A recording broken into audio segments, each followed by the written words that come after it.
Good morning students. हमारा इसमें chapter चल रहा है सेकंड, और हमारा जो पिछला जो पार्ट था उसमें हमने किया था भू संकलन किसे कहते हैं या फिर भूमि संसाधनों का संरक्षण क्यों आवश्यक है। तो आज का जो हमारा टॉपिक है वो है आगे मृदा संसाधन, यानी मिट्टी है वो किस प्रकार का संसाधन है, हमारे लिए कितना का उपयोगी या कितना का महत्वपूर्ण है। तो सबसे पहले देखते हैं, पृथ्वी की पृष्ठ पर दानेदार कणों के आवरण की पतली परत मृदा कहलाती है। यानी धरातल है उसकी ऊपरी जो परत है, इस परत को क्या बोलेंगे, मिट्टी बोलेंगे। ठीक है, यह भूमि से निकटता से जुड़ी हुई है। भूमि की गुणवत्ता उसके मृदा आवरण द्वारा निर्धारित होती है। यानी जो ये पतली परत है ये क्या है, भूमि से जुड़ी हुई है, टच में है बिल्कुल, और ये भूमि पर निर्धारित करती है कि किस प्रकार की मिट्टी है वो पाई जाती है। इसके बाद में देखते हैं, मृदा का निर्माण चट्टानों से प्राप्त खनिजों और जैव पदार्थों तथा भूमि पर पाए जाने वाले खनिजों से होता है। यानी जो मिट्टी है इसका जो निर्माण है वो किससे हुआ है, पर्वतीय क्षेत्रों से मिट्टी आती है और धीरे धीरे परत पर परत चढ़ती जाती है और मिट्टी का निर्माण हो जाता है। तो इसमें क्या है, पर्वतीय भाग के अनेक खनिज जो तत्व होते हैं वो यहाँ इसमें आ जाते हैं।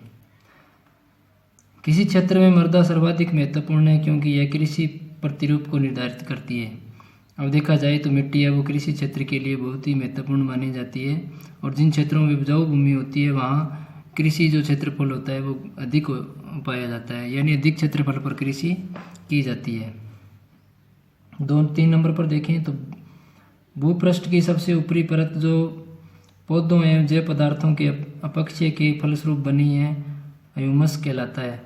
यानी जो ये परत है इसमें क्या है, पेड़ पौधों के पत्ते, जीव जंतुओं के अवशेष आदि सारे हैं वो मिलकर इस मिट्टी का या इस परत का निर्माण हुआ है।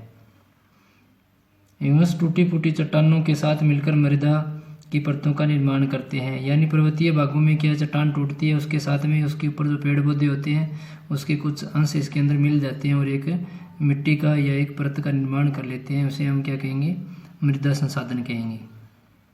इसके बाद में देखें, परतदार संरचना जो जनक चट्टानों से लेकर ऊपरी सतह तक फैली है मृदा परिच्छेदिका कहलाती है। यानी चट्टान की जो ऊपरी जो परत होती है यहाँ से लेकर जो आगे चट्टान टूटकर अन्य भागों में निक्षेपित होती है वहाँ तक इसका निर्माण पाया जाता है। इसके बाद में हमारा जो टॉपिक आया है मृदा परिच्छेदिका। मृदा परिच्छेदिका में क्या होता है, प्रत्येक परिच्छेदिका आगे कई संतरों में विभाजित होती है। यानी जो मिट्टी की जो परत होती है वो कई आगे पार्टों में विभाजित हो जाती है। इसके बाद में देखें तो एक डायग्राम के माध्यम से यहाँ समझाया गया है थोड़ा सा। ऊपरी मृदा ए सीमा कहा जाता है, ठीक है, कुछ गहराई तक इसकी जो सीमा होती है। इसके बाद में उपमृदा बी सीमा है, यानी उसके बाद में जो परत आती है उसको बी सीमा बोला जाएगा। इसके बाद में खंडित चट्टानी पदार्थ सी सीमा, और इसके अंदर क्या है, चट्टानों के कुछ बड़े बड़े अवशेष होते हैं, कंकड़ पत्थर, वो इसके अंदर गिने जाते हैं। इसके बाद में देखें तो तलीय चट्टान अथवा जनक चट्टान, यानी जो नीचे जो चट्टान है, जो मूल चट्टान है, इससे जो मिट्टी का निर्माण हुआ है वो आती है।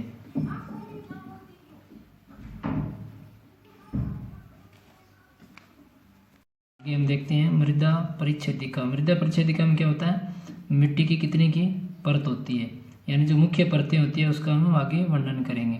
प्रत्येक परिच्छेदिका आगे कई संतरों में विभाजित होती है, यानी आगे जो मिट्टी की परत होती है वो आगे कई भागों में हम उसको बांटकर अध्ययन करेंगे।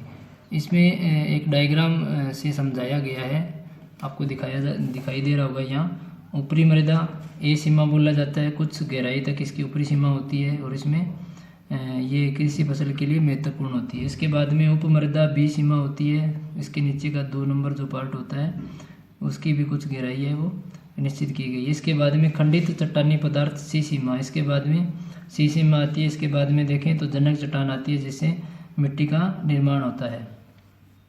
अब देखें तो ऊपरी मृदा है, उसमें हम देखते हैं क्या क्या है।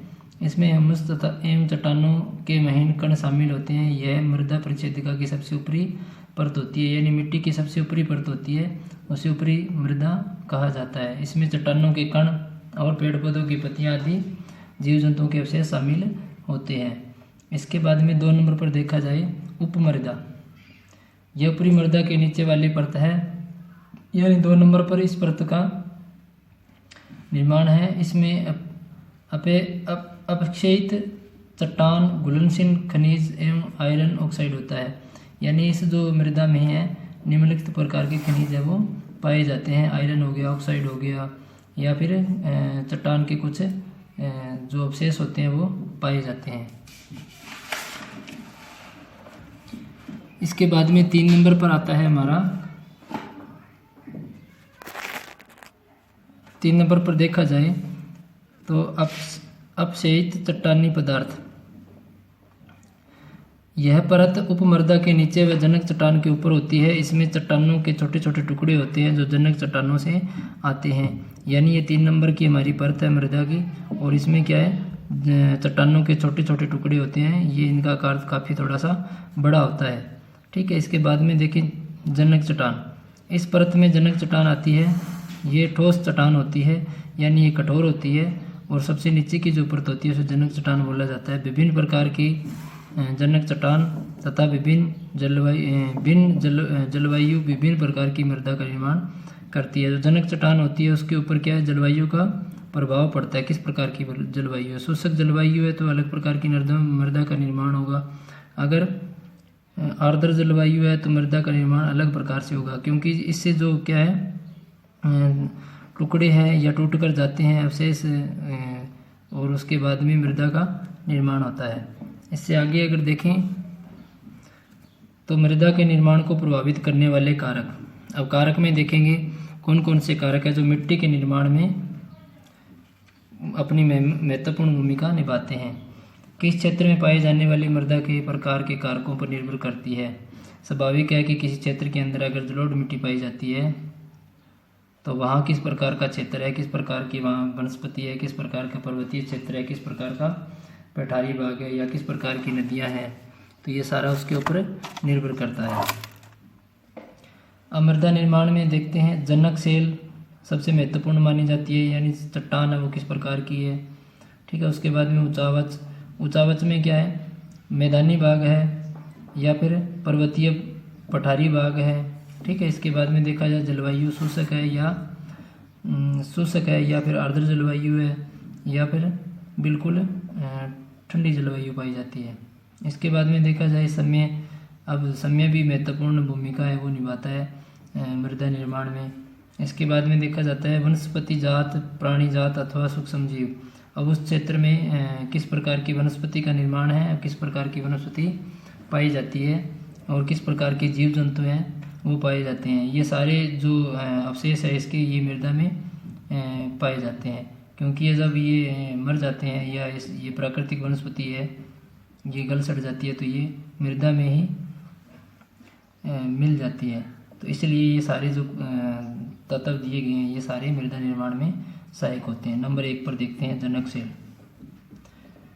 ये मृदा के अंग, गठन, रासायनिक गुण धर्म, खनिज मात्रा, परमज्ञता को निर्धारित करते हैं। जनक सेल मृदा के निर्माण हेतु टूटे फूटे पदार्थों का स्रोत है, यानी जनक सेल है उससे क्या होता है मृदा का निर्माण प्रक्रिया वो शुरू होती है। और इसमें जो जनक सेल होती है वो किस प्रकार की है, कठोर है या नरम है, ये सारी मृदा के रासायनिक गुण धर्म है वो निर्धारित करती है। अगर जनक सेल का रंग कैसा है, किस प्रकार का वो लावा से बनी हुई सेल है, चट्टान है या फिर अन्य कोई आंतरिक भू हलचल के कारण बनी हुई है ये निर्माण हुआ है, तो मिट्टी का जो निर्माण रंग और जो कलर है वो इसके ऊपर आधारित होता है। इसके बाद में देखा जाए ऊंचावच।